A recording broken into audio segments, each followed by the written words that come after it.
오늘 봉독한 이 로마서 12장에 있는 말씀 가지고 위대한 변화, 이런 제목으로 함께 은혜를 받고자 합니다.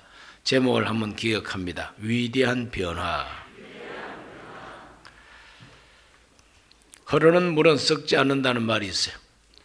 물이 이렇게 흘러가는 물은 썩을 시간이 없습니다. 움직이고 활동하기 때문에. 또 흐르는 물은 잘 얼지도 않습니다. 고인 물 가지고는 물레방아를 돌릴 수 없다고 하는 말도 있습니다. 물레방아를 돌리려면 그 물레에 물이 떨어져야 물레가 돌아갈 거 아니겠어요. 그런데 고여 있는 물 가지고는 물레방아를 돌릴 수가 없는 것이죠. 껍질을 벗지 못하는 뱀은 죽는다는 말이 있습니다. 탈피. 자기의 껍질을 벗지 못하면 이 뱀은 오히려 자라는 자기 몸 때문에 그 껍질에 갇혀가지고 질식해서 죽는다는 겁니다. 벗을 때는 껍질을 확 벗어버려야 되는 거죠. 올챙이가 변화하지 아니하면 개구리가 될 수 없습니다. 이대로가 좋사오니 올챙이가 변화되지 않고는 개구리가 될 수가 없어요.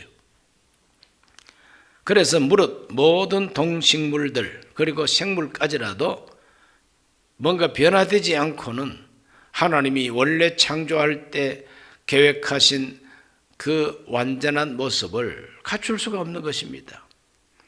하나님께서 계획하신 본래 창조주 하나님께서 마음속으로 목표를 세우고 목적을 세운 그 모습이 있습니다. 그 변화를 하지 않고는 그 모습에 도달할 수가 없어요. 사람이 특별히 그렇습니다.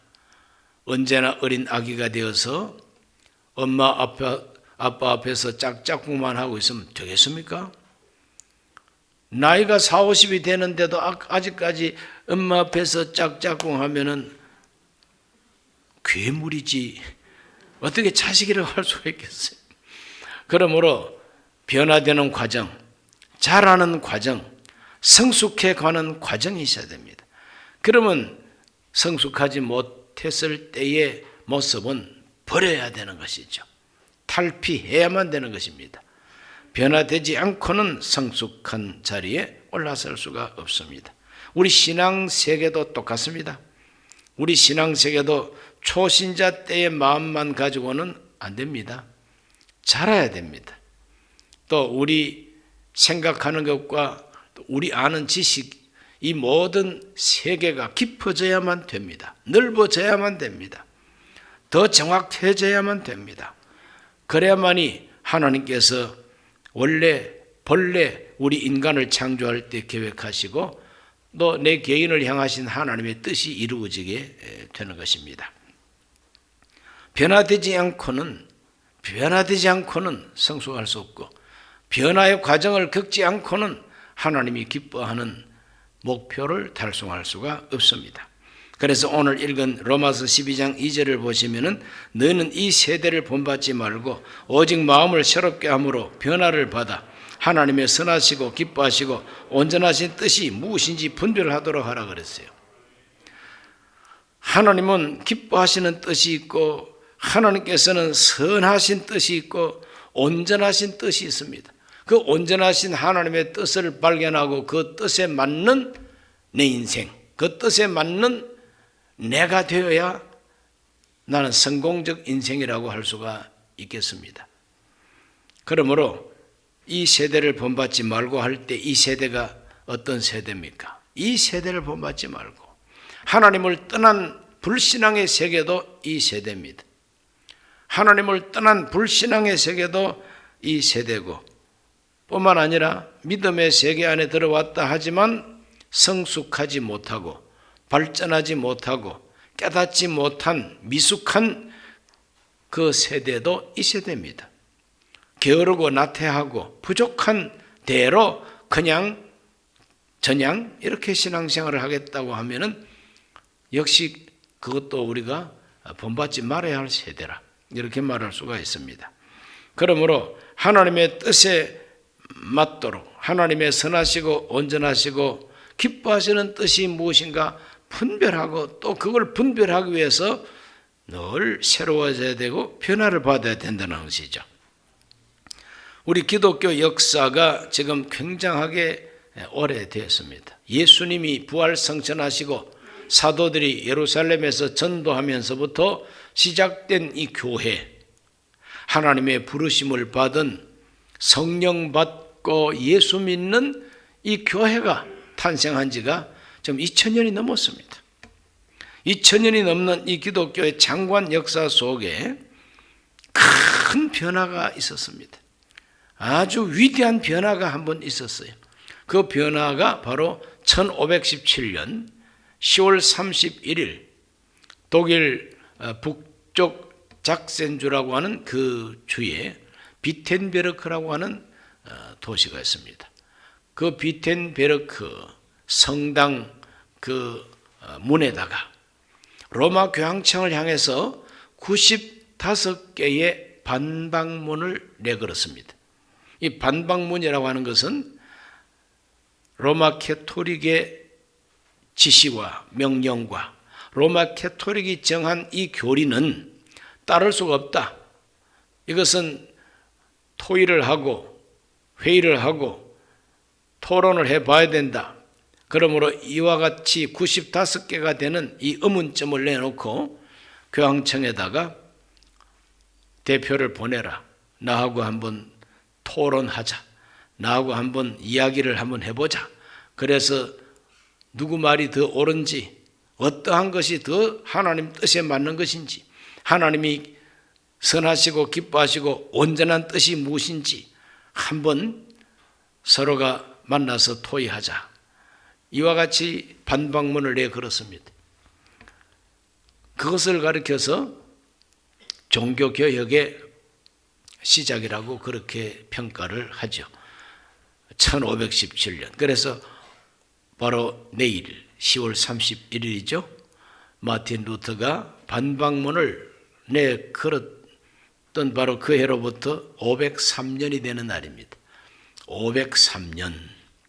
그러므로 이 종교개혁 503년, 이 종교개혁이라고 하는 이 대사건은 대변화인 것입니다.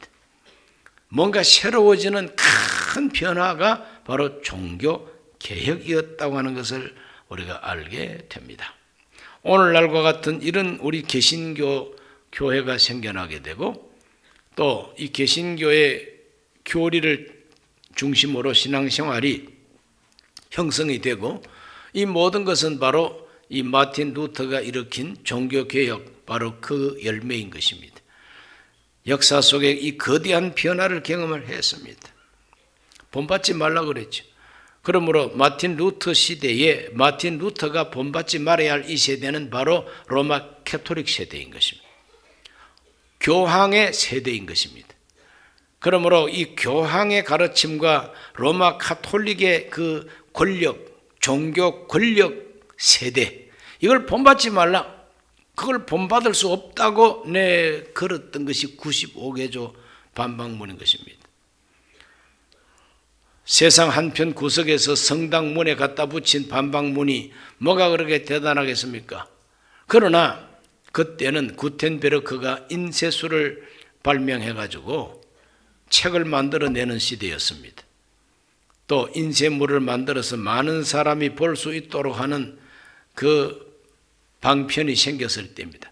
그러므로 루터의 95개조 반박문이 구텐베르크가 발명한 그 인쇄기를 통해서 그냥 찍어가지고 영국으로, 스코틀랜드로, 북쪽의 스웨덴, 노르웨이, 덴마크, 오스트리아, 로마까지, 그리고 프랑스까지, 이탈리아, 스페인까지 온 구라파 세계에 마틴 루터가 교황청을 향해서 내걸었던 그 95개조 반박문이 인쇄가 돼가지고 배포가 됩니다. 그러므로 순식간에 많은 구라파의 지성인들과 또 종교 지도자들, 신학자들이 그걸 읽으면서 그렇다. 로마 교황청에서 가르치고 명령하는 이건 뭔가 잘못된 게 있다고 하는 것을 공감하게 되는 것입니다. 그래서 종교개혁은 그때부터 불타오르기를 시작하게 되는 것입니다. 그때 종교개혁할 때에 마틴 루터가 4가지 아주 그냥 뚜렷한 주제를 가지고 설교를 하고 또 가르치고 반박하게 됐습니다. 그래서 종교개혁의 4기둥이라고 말할 수가 있어요. 땅에는 동서남북이 있는 것처럼 집을 지을 때 주춧돌을 4군데다가 놓고 그 위에 기둥을 세우고 집을 지어야 안정감이 있지 않습니까? 그래서 종교개혁이라고 하는 이 위대한 대변화의 4기둥이 있어요. 그 첫째 기둥이 무엇이냐면 오직 믿음이라고 합니다. 오직 믿음. 라틴어로 솔라 피데라고 그럽니다. 이 솔라 피데, 오직 믿음. 그건 바로 무엇이냐? 믿음으로 구원받는 것이지 다른 어떤 행위로 구원받는 것이 아니다. 이것이 핵심인 것입니다. 우리가 뭐 선행을 많이 하고 고행을 하고 수행을 하고 그래서 아주 내가 근사한 사람으로 깨끗해지고 근사한 사람으로 스마트해지고 그래야만이 하나님께서 야, 너 수고 많았어 하고 하나님께서 상 주듯이 주는 것이 구원이 아니라는 거지. 믿음으로, 오직 믿음으로 구원을 받는다는 겁니다. 그러므로 로마 교황청에서 가르치는 구원론하고는 틀립니다. 로마 교황청에서 로마 캐토릭이 말하는 그 구원은 선행을 강조하고 고행을 강조하고 수행을 강조하고 그랬습니다. 뿐만 아니라 심지어 죄를 용서받으려면 돈을 많이 들여서 면죄부를 사면은 무슨 죄를 지었든지 용서받는다는 거죠. 면죄부, 비싼 면죄부를 사면은 조상까지 지옥 간 조상의 영혼이 쏙쏙 올라온다는 거죠. 천당으로. 그런데 어리석은 백성들, 순진한 백성들은 죽은 조상들까지 천당에 모시려고 그냥 있는 돈 없는 돈 다 해가지고 헌금을 하는 거예요. 하나님께 드리는 성도들의 헌금을 그런 식으로 사기칠 수가 있겠습니까? 그러나 그 시대에 그러한 사기꾼들이 허다했던 것입니다. 믿음으로 구원받는 것이다. 그래서 로마서 1장 16절과 17절에 그 믿음을 이렇게 표현하고 있습니다. 내가 복음을 부끄러워하지 아니하노니 이 복음은 모든 믿는 자에게 구원을 주시는 하나님의 능력이 됨이라. 먼저는 유대인에게요 헬라인에게로다. 복음에는 하나님의 의가 나타나서 믿음으로 믿음에 이르게 하나니 기록된 바 오직 의인은 믿음으로 말미암아 살리라 함과 같으니라. 마틴 루터가 바로 이 말씀, 오직 의인은 믿음으로 말미암아 살리라. 믿음으로 구원을 받는다. 분명히 말합니다. 내가 복음을 부끄러워하지 아니하노니 이 복음은 모든 믿는 자에게 구원을 주시는 하나님의 능력이다. 믿는 자에게 구원을 주신다는 거죠. 그래서 믿음이 최고고 믿음이 우선이고 믿음이 핵심이지 어떻게 우리의 선행과 고행과 수행과 금식과 그리고 성지순례 이런 걸 해야만이 구원을 주는 것이겠느냐. 그건 아니다. 이것이 개혁의 큰 주제가 된 것입니다. 오늘날도 마찬가지죠. 믿음으로 받는 구원. 에베소서 2장 8절을 다 같이 한번 읽어볼까요? 에베소서 2장 8절입니다. 너희는 그 은혜에 의하여 믿음으로 말미암아 구원을 받았으니 이것은 너희에게서 난 것이 아니요 하나님의 선물이라 그랬습니다. 너희에게서 난 것이 아니요 하나님의 선물이라 그랬습니다. 지금 믿음. 하나님께서 우리에게 믿음으로 말미암아 구원을 주신다는 거죠. 믿음. 그래서 믿음이 그렇게 강조가 되고 있습니다.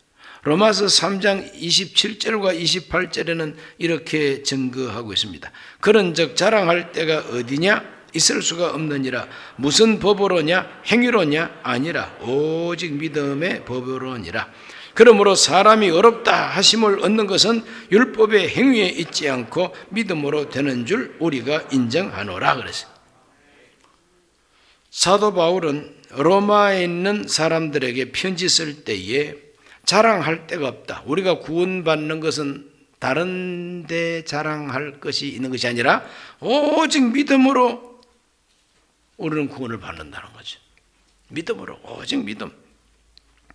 오늘 우리 모두는 바울이 증거하는 이 증언대로 오직 믿음으로 어렵다함을 받고 믿음으로 구원받는 줄로 믿으시기를 바랍니다. 믿음이 앞서야 된다. 그런데 이 마틴 루터는 오직 믿음만 강조한 것이 아니라 믿음과 동시에 강조한 것이 은혜입니다. 그래서 두 번째 큰 기둥이 오직 은혜입니다. 믿음과 은혜는 언제나 양날개처럼 붙어 있어요. 믿음만 따로 떼놓지를 못합니다. 그 믿음은 무엇을 믿는 믿음이냐? 은혜를 믿는 믿음이라는 거죠.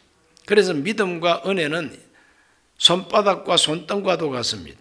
동전의 앞면과 뒷면과도 같습니다. 오직 믿음만 강조되지 않습니다. 반드시 은혜가 같이 있어야 되고 은혜가 있는 곳에는 꼭 믿음이 같이 있어야 돼요. 그래서 오직 은혜가 두 번째 큰 기둥입니다. 로마서 3장 23절과 24절입니다. 모든 사람이 죄를 범하였으며 하나님의 영광에 이르지 못하더니 그리스도 예수 안에 있는 속량으로 말미암아 하나님의 은혜로 값없이 어렵다 하심을 얻은 자 되었느니라. 은혜. 은혜입니다. 은혜가 아니면은 구원이 있을 수가 없다는 거죠. 그 은혜는 어떤 은혜냐? 속량의 은혜. 속량이 무엇이냐? 나를 대신해서 빚을 갚아주는 것이 속량입니다. 내 책임을 대신 책임져 주고 나한테 자유를 주고 해방을 주는 것이 속량입니다. 그 속량의 은혜는 누가 주느냐? 예수 그리스도가 주는 은혜라. 예수 그리스도 안에 은혜가 있다는 겁니다. 부처님 안에 은혜가 있는 것이 아니고 요즘 흔히 유행되는 소크라테스 철학자가 주는 은혜가 아닙니다. 철학자가 주는 것은 지식이에요. 철학 지식입니다. 철학 지식은 결론이 없고 언제나 생각을 깊게 할 수 있도록 생각의 문을 열어주는 것이 철학이죠. 부처님은 해답을 못 줍니다. 공자님도 해답을 못 줘요. 나는 아직까지 깨달아가는 과정에 있느니라. 이것이 바로 솔직한 양심적인 그런 분들의 고백인 것입니다.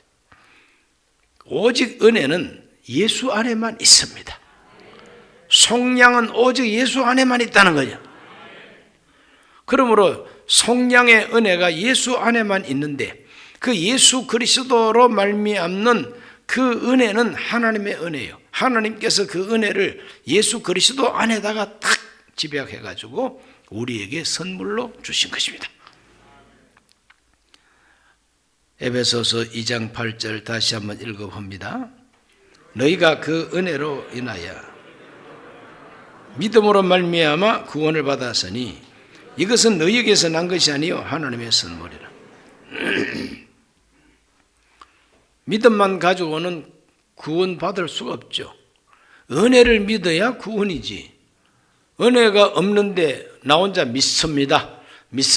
그거는 자기 결심이고 자기 의지고 자기의 정신통일입니다. 그렇지 않습니까? 은혜를 믿어야 구원이 오는 거죠. 그러므로 오직 믿음은 오직 은혜와 항상 같이 있는 것입니다. 오늘 저와 여러분도 하나님께서 우리를 위해서 예수 그리스도를 통해서 주신 은혜, 이 은혜를 믿음으로 구원받아야 되는 것이죠. 이것이 바로 로마에다가 편지를 쓸 때 바울이 보낸 복음의 핵심입니다.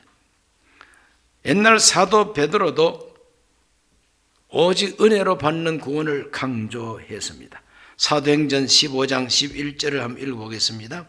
그러나 우리는 그들이 우리와 동일하게 주 예수의 은혜로 구원받는 줄을 믿노라.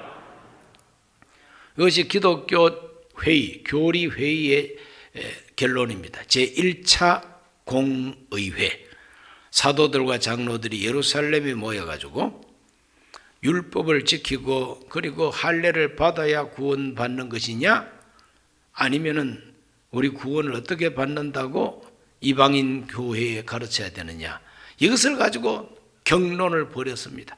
그럴 때 그 결론적인 핵심적인 대답을 이 베드로가 내놓고 있는 거예요. 오직 주 예수의 은혜로 구원받는 줄 믿노라 그랬어요. 이것이 핵심이죠. 여러분, 베드로는 로마 캐토릭이 항상 입에 거품을 품고 막 주장하는 게 뭐냐? 우리 로마 캐톨릭이 정통이야. 왜 정통이냐? 로마 캐토릭의 초대 교황이 베드로 사도거든? 이렇게 나옵니다. 그래서 베드로 사도를 초대 교황으로 그들은 알고 있습니다. 그런데 초대 교황께서 하시는 말씀 보세요. 오직 은혜로 구원받는 줄 믿노라 그랬잖아요. 그렇다면 그 교황님의 말씀을 들어야지. 아니, 초대 교황은 베드로라 그러면서 베드로하고 거꾸로 말하면 그거는 초대 교황을 배반하는 떼먹은 교황이죠. 오직 은혜로 받는 구원은 베드로가 종교회의할 때 내놓은 해답이었습니다. 바로 그대로 지금 정통으로 내려오는 우리의 신앙 고백은 오직 은혜로 구원을 받는다는 거예요. 이게 마틴 루터가 발명한 거 아닙니다. 존 칼빈이 발명한 것도 아닙니다. 원래부터 그런 거예요. 원래부터. 기독교가 출발할 때부터 베드로가 오직 은혜로 받는 구원, 주 예수를 믿으라 그리하면 너와 너의 집이 구원을 받으리라 그러죠. 다른 거 없습니다. 오직 은혜와 오직 믿음인 것입니다. 이것이 바로 종교개혁의 핵심이었던 것입니다. 로마서 5장 8절은 무엇을 말하고 있습니까? 우리가 아직 죄인 되었을 때에 그리스도께서 우리를 위하여 죽으심으로 하나님께서 우리에 대한 자기 사랑을 확정하셨느니라. 우리가 아직 죄인 되었을 때에, 이 참 중요한 말입니다. 우리가 의로워졌을 때, 우리가 착해졌을 때, 우리가 사람이 개가천선되었을 때, 우리가 좀 더 매력적이고 우리가 참 점잖은 사람 신사숙녀되었을 때에 우리를 구원해 주시는 게 아니란 말이에요. 우리가 아직 죄인 되었을 때, 아직까지 우리가 어렵지도 못하고 우리가 아직까지 지저분한 인간임에도 불구하고 우리를 위해서 목숨 바쳐 주신 것이 하나님의 사랑이라는 것이죠. 우리를 위해서 십자가에 못 박혀 죽으심으로, 우리를 위해서 죽으심으로 자기 사랑을 확정했는데, 우리를 위해서 죽었다는 게 은혜입니다. 나를 대신해서 죽었다고 하는 게 복음이요, 나를 대신해서 죽으셨다고 하는 것이 속량이다 이 말이죠. 바로 그 사랑, 그 은혜로, 그 은혜를 믿음으로 우리가 구원받는다. 그 믿음은 어떤 믿음이냐? 구구셈 외우듯이 1은 2, 2는 4, 2, 4, 8 그런 식으로 외우는 지식이 아니라 예수 그리스도를 통해서 하나님이 정말 목숨값으로 우리를 속량하셔서 회개하라 하시고 내게로 오라고 불러주셨다고 하는 것을 우리가 믿고 주님을 영접해 모셔드리는 것이죠. 나의 주님, 나의 하나님으로 예수님을 모시는 겁니다. 마음에 모실 뿐만 아니라 그분 앞에 100배 감사하고 무슨 말씀이든지 하시면 제가 순종하겠습니다 하는 이런 낮아진 마음을 가지고 그분을 예배하고 찬양하고, 그분의 뜻에 맞지 않는 것은 자꾸 버려나가고 고쳐나가고 주님 뜻대로 살겠습니다 하고 따라가는 것이 믿음이라는 거예요. 그냥 알기만 하는 것은 지식이지 믿음이 아니에요. 그렇죠? 알기만 하는 것은 지식이지 믿음이 아니에요. 알 뿐만 아니라 내 온 인격을 가지고 회개하고 돌이켜서 그분을 영접하고 그분을 따라가는, 이것이 바로 믿음이라는 거죠. 그런 믿음으로 구원을 받는다는 거죠. 예수님을 그렇게 믿으시기를 바랍니다. 내가 아직 죄인 되었을 때, 내가 아직까지 교회 안 다닐 때부터 하나님은 나를 아시고 나를 위해서 속량해 주셨다. 내가 그 복음을 지금 들어보니까 너무나도 큰 은혜다. 그래서 나는 예수님을 영접합니다. 이때까지 참 모르고 살았지만 내가 알고 보니까 벌써부터 하나님은 나를 알고 계시고 나를 위해서 그런 사랑을 베풀어 주셨구나 하는 걸 깨닫고 영접하면 그게 믿음이라는 거죠. 먼저 믿는 우리는 먼저 발견하고 먼저 깨달아서 먼저 믿는 믿음의 선배이기는 하지만, 나보다 늦게 믿었지만 나보다 더 좋은 믿음으로 하나님께 충성할 분들도 많습니다. 인정하십니까? 오늘 마틴 루터는 이와 같은 그 발명이 아닙니다. 마틴 루터가 새롭게 만들어낸 신학이요 교리가 아닙니다. 원래부터 그런 거예요. 원래부터. 그래서 개혁이라고 하는 것은 뭐냐? 원래로 돌아가는 거예요. 본래로 돌아가는 게 바로 개혁인 것입니다. 없던 것을 만들어서 돌아가는 것이 아니라 원래부터 있는 바로 그것으로 찾아가는 것이 개혁이라는 거죠. 오늘 우리 모두는 본래의 뜻으로, 하나님의 본래 주신 그 뜻으로 돌아가야 됩니다.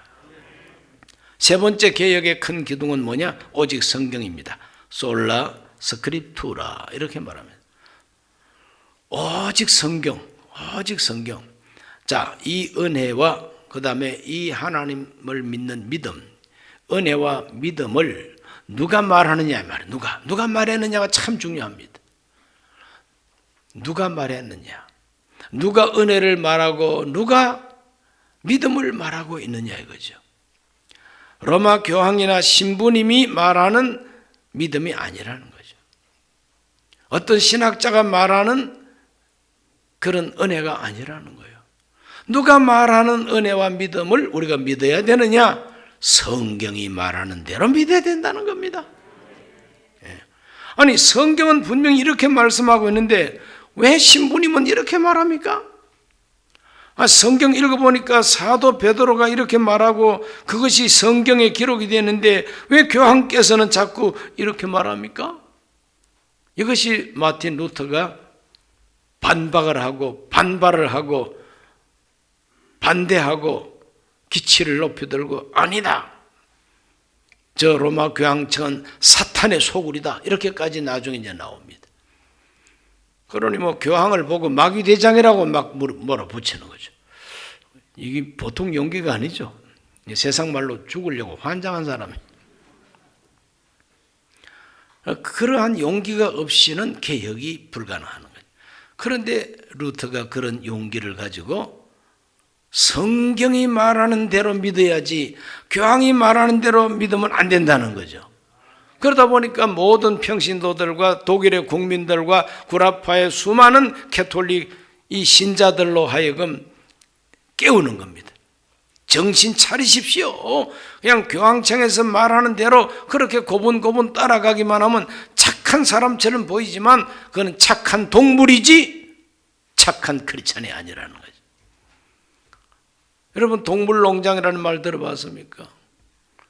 생각 없이 그냥 농장 주인이 주는 꿀꿀이 죽이나 먹고 꿀꿀하면 그건 되지. 그냥 생각 없이 주인이 던져주고 주인이 가서 물고 와, 슉! 가서 물고 오고 개지 뭡니까? 그러지 않습니까? 이게 동물농장의 동물이란 말이에요. 진리를 바로 알아야 자유가 오고 진리를 알고 진리대로 믿어야 그것이 바로 하나님의 백성이라는 거지.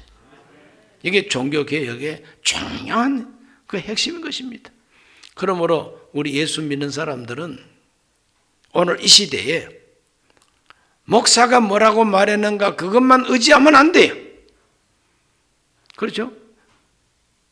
교역자가 뭐라고 말했는가 그것만 믿으면 안 돼요. 교역자가 목사님이 담임 목사님이 그렇게 말을 했는데 그게 정말 성경에 맞느냐 확인하셔야 돼요. 성경에도 맞지 않는 말을 목사가 자꾸 부시럭부시럭 하면 그 목사는 사입이든지 이단이든지 아니면은 무식한 목사죠. 그래서 성도들이 똑똑해야 되는 것입니다. 똑똑하려면 뭘 어떻게 똑똑해질 수 있느냐? 주야의 성경을 읽고 묵상하고 나 혼자만 읽고 나 혼자 깨달은 걸 가지고 고집하면 안 돼. 그래서 같이 토의도 하고 이러는 겁니다. 그런 과정을 다 겪으면서 교단이 성립이 되는 것이고 총회 신학교가 서게 되고 그러는 것입니다. 그런 공부를 정상적으로 과정을 쫙 밟아야만이 그 교단에 설교할 자격을 주는 것이 오늘날 교회의 모습인 것이죠. 그런 과정도 겪지 않고 어제까지 장사하던 아저씨인데 갑자기 목사라고 나타나 버리죠. 그건 이제 사이비 교단에서 돈 주고 성직 산 사람입니다. 이제 그런 사람한테 우리가 배울 수는 없지 않습니까? 그래서 분별을 하셔야 된다는 것이. 자, 로마서 1장 2절을 한번 읽어볼까요? 로마서 1장 2절. 이 복음은 하나님이 선지자들을 통하여 그의 아들에 관하여 성경에 미리 약속하신 것이라. 사도 바울은 자기가 발명한 복음을 말하고 있지 않습니다. 내가 전하는 이 복음은 성경이 미리 말하고 있는 것이라는 겁니다. 선지자들을 통하여 그 아들에 관하여 성경에 미리 말한 것, 그것이 복음이라는 겁니다. 성경이 강조되죠. 성경. 요한복음 5장 39절을 읽어볼까요? 너희가 성경에서 영생을 얻는 줄 생각하고 성경을 연구하거니와 이 성경이 곧 내게 대하여 증언하는 것이니라. 우리 예수님께서도 성경을 연구해라. 이 성경이 나에 대해서 기록하고 있다. 이렇게 말하고 있습니다. 예수님도 성경을 중요시합니다. 사도들은 모두가 다 성경을 가장 중요시합니다. 왜? 하나님의 말씀이니까. 디모데후서 3장 16절과 17절을 한번 읽어볼까요? 모든 성경은 하나님의 감동으로 된 것으로 교훈과 책망과 바르게 함과 의로 교육하게 유익하니 이는 하나님의 사람으로 온전하게 하며 모든 선한 일을 행할 능력을 갖추게 하려 함이라. 성령은 하나님의 감동으로 된 것이라. 성령의 감동으로 된 것이라. 사람이 지혜와 지식이 많아서 사람이 연구해낸 게 아니라는 거예요. 성경은 성령의 감동으로 기록된 것이라고 그랬어요. 그래서 이 성경을 기록한 목적은 우리로 하여금 온전, 즉 완전한 사람 되라고 유익하고 교육하기에도 유익하고 훈련하기에 유익한 진리를 기록한 것이 성경이라는 거예요. 그래서 성경이 뭐라고 말하는가가 이것이 제일 중요한 핵심 권위가 되는 것이지, 교황님이 뭐라고 말씀하셨을까? 신부님이 뭐라고 말씀하셨을까? 목사님이 뭐라고 말씀하시는가? 그게 아니라는 거예요. 그 성직자들은 반드시 성경대로 성경이 말하는 것을 성도들한테 잘 이해하기 쉽도록 전달하고 가르치고 일깨우는 역할을 하는 사람이지 주관하는 사람 아닙니다. 인정하십니까? 그렇기 때문에 로마서 그리고 요한복음, 디모데후서의 사도 바울의 말 이건 다 종합해 보면 이 성경이 뭐라고 말하는가가 절대 기준이라는 거죠. 그래서 우리는 성경을 공부해야 되고 연구해야 되고 묵상해야 되고 우리가 설교를 듣고 할 때라도 언제나 성경을 가지고 판단하셔야 되는 것이죠. 막 재미가 있어서 턱 빠지게 웃어보자. 요새 뭐 턱 빠지게 한바탕 웃는 걸 좋아하는데 막 기왕 이 세상을 살 때에 막 턱이 빠지도록 웃으면서 살면 좋죠. 그렇다고 해서 하나님의 은혜 받는 것도요, 웃긴다고 은혜 받는 거 아닙니다. 웃기는 거는 코미디, 개그 콘서트, 뭐 그런 만담, 그게 이제 웃기는 거예요. 그래서 사람이 우는 것보다 웃는 게 좋죠. 그러나 하나님의 진리의 세계, 은혜의 세계를 웃음과 결부시키면 안 되는 것입니다. 막 가슴이 서늘하고 뒷골이 서늘하고 막 그냥 그 말씀을 듣고 벌벌벌 떨리는 말씀. 하나님의 말씀은 때로는 우리를 떨게 하고 무섭게 하고 두렵게 할 수도 있는 것이죠. 성경이 뭐라고 말하느냐? 교황과 신부들과 또 성직자들의 말이 절대가 아니라는 거예요. 그래서 개혁을 일으키게 된 겁니다. 네 번째 기둥이 바로 만인 제사장입니다. 만인 제사장. 이 만인 제사장이라고 하는 것은 그 성경 증거가 어디 나오느냐? 베드로전서 2장 9절입니다. 다 같이 한번 읽어볼까요? 그러나 너희는 택하신 족속이요 왕같은 제사장들이요 거룩한 나라요 그의 소유가 된 백성이라. 어두운 데서 불러내어 그의 기이한 빛에 들어가게 하신 이의 아름다운 덕을 선포하게 하려 하심이라. 너희는 택한 족속이요 왕같은 제사장이라 그랬어요. 크리스찬의 자화상, 우리 크리스찬의 이 존재가 어떤 존재냐? 거룩한 백성이, 하나님이 택한 족속이라. 하나님의 나라를 이루는 백성들이라 그래요. 왕같은 제사장들이라 그랬어요. 그러므로 신부님, 교황청의 교황님, 그분들만 성직자가 아니라 모든 평신도들, 모든 예수 믿는 사람들은 다 성직자라 이 뜻입니다. 그럼 나도 이제 돌아온 주일부터 가운 입고 교회 와야 되겠네. 그렇게 오버하지는 마시기를 바랍니다. 만인 제사장이라고 하는 것은 무엇이냐? 신부님들만 성직자고 그분들만 하나님과 나 사이에 다리를 연결해서 내가 죄를 용서받으려면 나 혼자 용서 못 받고 반드시 고해 성사를 해야만 죄를 용서받는 줄로 그렇게 가르치는 것이죠. 그래서 신부님을 찾아가서 자기가 지은 죄를 낱낱이 고백을 하고 신부님이 너의 죄 사함 받았느니라 이렇게 선포를 해줘야 내가 죄를 용서받은 것으로 인정하도록 그렇게 가르치는 것이 캐토릭이란 말이죠. 그러나 마틴 루터는 그게 아니라는 겁니다. 우리 한 사람 한 사람이 내가 죄를 지었을 때 하나님과 나 사이에 중간 역할을 하는 계급이 있는 것이 아니라는 거예요. 내가 직접 하나님 앞에 내가 지은 죄를 자백하면 주님은 나를 용서해 주신다.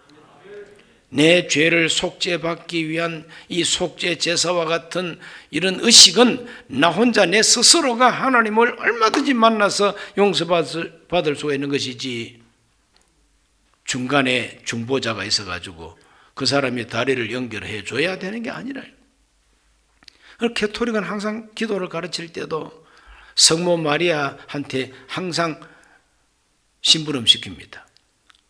성모 마리아여 빌어주소서, 나를 대신하여 빌어주소서. 가나 혼인잔치에 우리 예수님이 이 집에 포도주 떨어졌다고 예수님께 얘기했더니 예수님이 포도주 만들어 줬다 그러면서 언제나 신부님들은 중간에서 그 사정을 다 듣고 예수님한테 대신 말씀을 드려주고 또 예수님께로부터 오는 용서를 전달해 주는 그런 전달자, 중보자 역할을 하는 신분으로서 계급 높은 성직자가 되어 있는 것이죠. 그러니까 어리석은 백성들은 다 그런 줄만 아는 겁니다. 그러나 마틴 루터는 그게 아니라 각 사람이 자기 죄를 하나님께 용서받을 수가 있다고 가르치죠. 요한 1장 9절 말씀 읽어볼까요? 만일 우리가 우리 죄를 자백하면 그는 미쁘시고로서 우리 죄를 사하시며 우리를 모든 불의에서 깨끗하게 하신다 그랬어요. 저기 중간 역할을 하는 사람 없잖아요. 우리가 죄를 자백하면 우리 죄를 용서하시는 그분이 우리를 용서하신다는 거죠. 그래서 내 죄는 내가 하나님께 직접 고백하고 용서받을 수가 있다고 하는 게 만인 제사장의 출발이죠. 오늘날도 이 진리는 그렇습니다.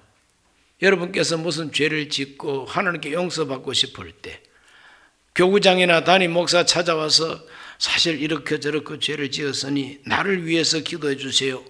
그래서 담임 목사가 기도해 주면 용서받습니까? 그런 거 없어요. 여러분 직접 회개하시고 기도하시면 돼요. 그것이 개신교입니다. 중간 계급 중보자가 없습니다. 중보자는 오직 한 분 예수 그리스도밖에 없다는 것입니다. 이와 같이 중세시대에 만연했던 신부들의 횡포, 교황의 횡포, 종교 권력을 가지고 백성들을 겁주고 그 재산을 탈취해 먹었던 이 사기꾼들 다 반대했던 것입니다. 또 이 만인 제사장설은 어떠한 효과가 있었느냐 하면은 루터는 말합니다. 우리 모든 사람들이 다 자기 죄를 하나님께 직고하고 용서받을 뿐만 아니라 우리 모두가 다 성직자가 되어서 하나님이 나를 어떠한 일로 부르셨던지 간에 내가 부름받은 그 일을 통해서 우리는 하나님을 섬기고 이웃을 섬겨야 된다고 가르쳤습니다. 마치 성직자가 제사를 준비하는 것처럼 내가 무슨 일을 하든지 제사 드리는 마음으로 하나님 앞에 제물 드리는 마음으로 그 일을 하고 그래서 제사 드리고 난 다음에 그 모든 제물들을 가지고 서로 나누어 먹었던 것처럼 이웃을 그렇게 섬기라는 것이죠. 하나님을 영화롭게 사람을 행복하게 이것이 바로 종교개혁의 만인 제사장설에서 나오는 표입니다. 믿습니까? 우리 한 사람 한 사람이 성직자의 마음을 가지고 내가 대장간에서 뭘 만드는 사람이든지 공장에서 어떤 기술을 가지고 그 공장의 일을 하든지 무슨 일을 하든지 내가 하는 이 일을 하나님 앞에서 성직자의 마음을 가지고 그 일을 성직으로 생각하고 일을 하라는 거예요. 부족간에서 고기 써는 사람도 내 팔자가 무슨 팔자가 이런 팔자가 있냐 고기나 써는 팩정이 되었구나. 아닙니다. 고기는 아무나 써나. 그 기술이 있어요. 고기 잘 썰어야 부드럽고 맛이 있어요. 그럼 푸주간에서 고기 쓰는 사람들은 이것도 성직이다. 하나님이 나를 이 일을 하라고 부르셨다. 이 일을 통해서 하나님을 영화롭게 하고 이 일을 통해서 다른 사람을 섬기라고 내가 여기에 있다. 이걸 생각하고 열심히 그 일을 하라고 가르치는 것이 만인 제사장설입니다. 다 이해가 되시죠? 자, 자기가 어떤 직업을 가졌든지 성직자의 마음을 가지고 그 직업을 수행하고 그 직업 자체를 하나님 앞에 예배 드리는 것으로 그 일을 하면은 얼마나 정성 들여 알뜰하게 하겠습니까? 그런 사람들이 만드는 제품이 뭐 불량품이 나오겠어요? 뭘 누굴 속이겠습니까? 기타 만들다가 막 껌 씹다가 막 기타 안에다 껌을 떡떡 붙이고 그런 거 아니잖아요. 하나님께 드릴 제물에다가 껌 씹다가 그거 붙입니까? 그럴 수 없잖아요. 그렇기 때문에 사람 보라고 하는 것이 아니라 내가 하나님 앞에 제사를 드리는 제사장 된 마음을 가지고 내가 이 일을 한다. 여러분 그렇게 일하시기 바랍니다. 가정주부들이 집에서 살림하고 설거지하는 것도 성직자의 마음으로 설거지해 보십시오. 그릇 하나 씻는 거 대충 되겠습니까? 대충 씻더라도 하나님 앞에 음식 대접하는 마음으로 그릇을 씻는다 그러면 설거지 깨끗하게 잘할 거고 그릇 잘 안 깰 겁니다. 괜히 신경질 하니까 앱다 하고 그냥 던져버리면 짱그랑하고 깨지잖아요. 그러니까 이 만인 제사장설은 이 사회를 발전시키고 모든 직업에 대하여 거룩한 의식을 가지게 하고 부끄러워하지 않고 내가 복음을 부끄러워하지 아니하노니 하는 것처럼 내가 이 일 하는 것을 부끄러워하지 아니하노니 노동자가 자기가 하는 노동을 거룩한 일로 생각하면 얼마나 그 사람의 노동이 남에게 유익하겠습니까? 이것이 만인 제사장설이죠. 하나님이 나를 부르셨다. 하나님을 영화롭게 하고 다른 사람을 유익하게 잘 섬기라고 일을 불렀다 할 때에 내가 하고 있는 이 일이 과연 그런 일인가를 생각해 볼 거 아니겠습니까? 술 팔고 도박장 운영하고 다른 사람의 인생을 해코지하는 그런 일을 하면서 하나님 내가 이걸 성직자의 마음으로 술 장사하겠습니다. 그럼 말이 안 되잖아요. 성립이 안 돼. 그러니까 크리스찬들은 그런 일을 안 하게 되는 것이죠. 이렇게 네 가지 기둥이 바로 종교개혁의 기둥입니다. 우리 모두가 다 이와 같은 그 종교개혁의 내 기둥은 지금도 시퍼렇게 튼튼히 살아있어야 된다는 걸 알고 내가 이 내 기둥 위에 서 있는가를 생각하는 종교개혁 503주년 기도회가 되기를 축원합니다. 기도드리겠습니다. 하나님 아버지, 오늘 주님 앞에 와서 마틴 루터가 일으켰던 종교개혁의 주제 4가지를 우리가 함께 묵상했습니다. 우리 모두가 다 오직 믿음, 오직 은혜, 오직 성경, 오직 만인 제사장설의 기준에서 살게 하여 주시옵소서. 예수님 이름으로 기도하옵나이다.